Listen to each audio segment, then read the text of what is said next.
नमस्कार, mission genius mind से संजीव मलिक।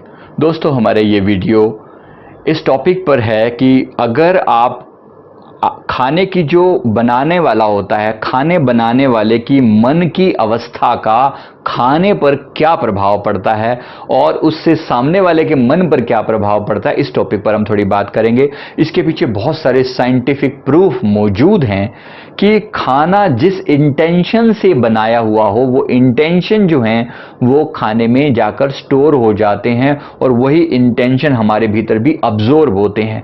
अगर कोई खाना बनाने वाला पर्सन बहुत ज़्यादा गुस्से वाला रहा है, अगर उसके मन में क्रोध है, अगर उसके मन में ईर्ष्या है, अगर उसके मन में लालच है या कोई और ऐसी नेगेटिव फीलिंग है, जिस नेगेटिव फीलिंग के साथ उसने खाना बनाया, तो वही नेगेटिव फीलिंग आपके खाने में आ जाती है और आपके अंदर भी वैसे ही भाव पैदा होने शुरू हो जाते हैं।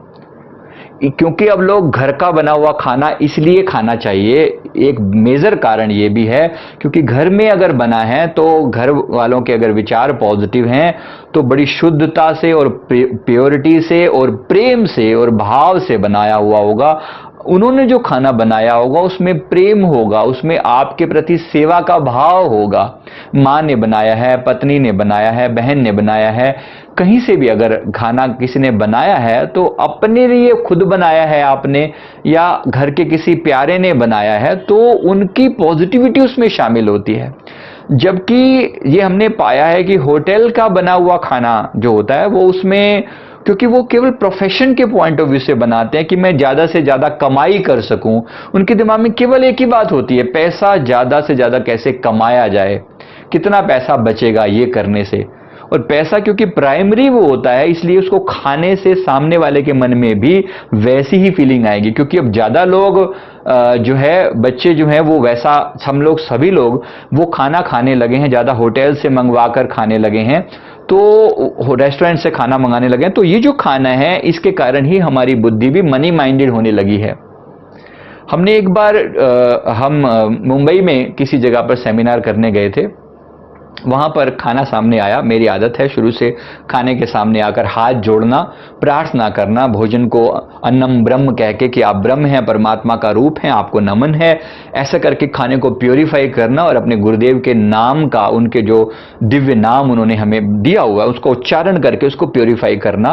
और ऐसा करके हमने प्योरीफाई करने लगे तो मैंने उसकी एनर्जी को फील करके देखा, उसकी एनर्जी मुझे बहुत नेगेटिव फील हुई, कुछ तो गड़बड़ है। अब वही खाना हम बाकी सेमिनार के सारे लोग भी खा रहे हैं, लेकिन जब हमने शुरू किया तो हमें बहुत दिक्कत हुई। हमने लगा कि कुछ तो प्रॉब्लम है। हमें जो फीलिंग आई कि ये जो खाना बनाने वाला है, क्योंकि जैसे हमने थोड़ा सा कांटेक्ट करके देखा उसकी एनर्जी से, तो पता लगा उसके मन में कुछ गड़बड़ चल रही है। तो बंदा बहुत परेशान है किसी वजह से, जिस जो खाना बना रहा है वो बहुत दुखी है। तो हमने होटल के मैनेजर से पूछा, क्योंकि सेमिनार कर रहे थे तो बहुत सारे लोगों का मैनेजमेंट चल रहा था, तो हमने वो हमारे संपर्क में था वहाँ का मैनेजर, तो उसने पूछा कि भाई कोई दिक्कत तो नहीं है। उन्होंने कहा कि नहीं, दिक्कत बहुत बड़ी है, ये जो खाना बना रहा है हमें इसके वेटर से मिलाओ, इसके जो शेफ़ है जो खाना बना रहा है प्लीज़ उससे मिलवाओ। उन्होंने मिलवाया। हमने उस बंदे से बात करी, पहले तो माने ना, फिर हमने माना, पता लगा कि उस बंदे के घर में कोई मिस हैपनिंग हो गई है। ये होटल वाला सीजन चल रहा है वहाँ पर मुंबई में, उस समय में बाहर के लोग आते हैं, सर्दियों के दिन थे तो बहुत लोग बाहर से आते हैं, तो उन दिनों में वहाँ पर मतलब भीड़ होती है, तो होटल सारे ऑक्यूपाई होते हैं, तो वो छुट्टी नहीं दे सकते अपने एम्प्लॉइज़ को, तो वो छुट्टी नहीं दे रहा था। और उसको मन में, उसके कारण से जो मन में वो बड़बड़ा रहा था और नेगेटिविटी थी, वो सारी नेगेटिविटी खाने में हमें फील हो रही थी।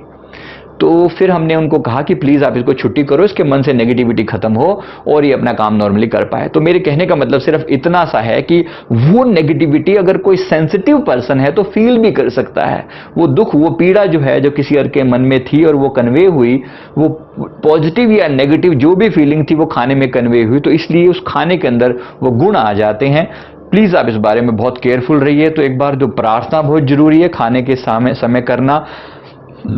ये खाना बनाने वाले को मैं नमन करता हूँ, धन्यवाद करता हूँ, जिसने खेत में अन्न पैदा किया, जिसने सप्लाई किया उसको, जितने स्टोरेज करी या जो भी किया, उन सभी लोगों का मैं शुक्रिया अदा करता हूं, नेचर का शुक्रिया करता हूं, अपने आप का शुक्रिया करता हूं, जिसने सर्व किया उसका भी शुक्रिया अदा करता हूं और मैं खाने को स्वीकार करता हूं, धन्यवाद। ऐसा करके हम खाने के आगे नमन करते हैं, उसकी पॉजिटिविटी अपने भीतर आती है। उसके बाद हम उम्मीद करते हैं कि हमारा माइंड में हमेशा शुद्ध रहेगा, पॉजिटिव रहेगा। क्योंकि मेडिटेटिव लोग बहुत ज़्यादा सेंसिटिव हो जाते हैं, इसलिए आपको बहुत ज़्यादा केयरफुल होना चाहिए और इस बारे में अपना ख्याल रखना चाहिए, खाने में पॉजिटिविटी रहे। मैं उम्मीद करता हूँ इस वीडियो ने आपको जरूर इंसाइट दी होगी, आपको समझने में इस चीज़ को, और आप इसको जरूर अप्लाई करेंगे। Thank you very much. Thank you.